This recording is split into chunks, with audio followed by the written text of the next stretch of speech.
কেমন আছেন সবাই? আজকে যে বিষয়টি নিয়ে কথা বলতে যাচ্ছি, বিষয়টি হচ্ছে আবাসন প্রকল্প।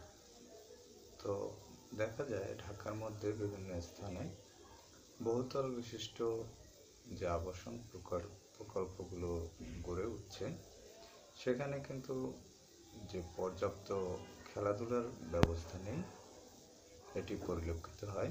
এছাড়াও যে বজ্র ব্যবস্থাপনা, সেটিও কিন্তু উন্নত মানের নয়। যেমন বজ্র ব্যবস্থাপনা বলতে যে বিষয়টি বোঝাতে চাচ্ছি, সে বিষয়টি হলো, দেখা যায়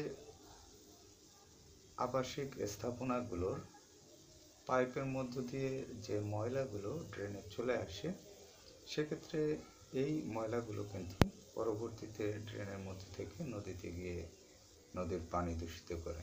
তো এক্ষেত্রে যদি এখানে একটি কূপের মতো থাকে বা নিচে অন্য কোনো ব্যবস্থায় একটি স্থান সংরক্ষিত রাখা যায়, যেখানে এগুলো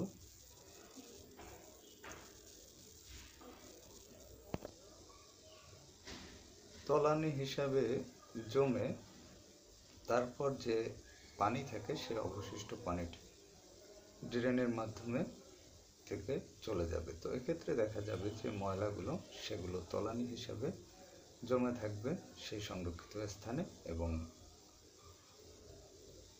অন্য যে পানি জাতীয় পদার্থগুলো রয়েছে সেগুলো কিন্তু ড্রেনের মধ্যে দিয়ে চলে যাবে। এক্ষেত্রে হয়তো যে পানি দূষণ, সেটি রোধ করা যেতে পারে। এবং খেলাধুলা হচ্ছে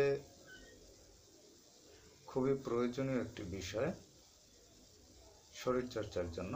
তো সেক্ষেত্রে দেখা যায় কোনো আবাসন প্রকল্পে যদি 20টি বা 30টি ভবন থাকে, সেখানে দেখা যায় 200 বা 250 ফ্যামিলি সেখানে বসবাস করে আনুমানিক, হয়তো কম বেশি হতে পারে। তো এক্ষেত্রে দেখা যায় এত বহুল জনবসতি এলাকায় অবশ্যই কিন্তু খেলার মাঠ থাকার প্রয়োজন আমাদের নতুন প্রজন্মের যারা, তাদের খেলাধুলা চর্চার জন্য।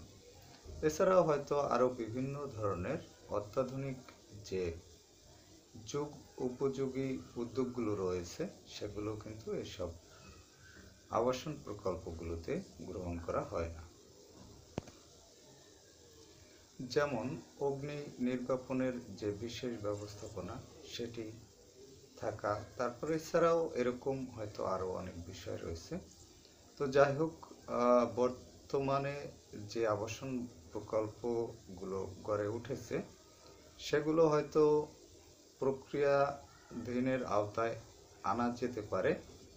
এছাড়াও হয়তো ভবিষ্যতে যদি কোনো আবাসন প্রকল্প গড়ে ওঠে, সেক্ষেত্রে এই বিষয়গুলো ভেবেচিন্তে করে দেখা উচিত বলে আমি মনে করি।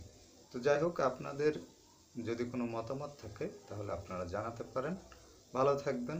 কথা হবে আবার পরবর্তীতে অন্য কোনো টপিক।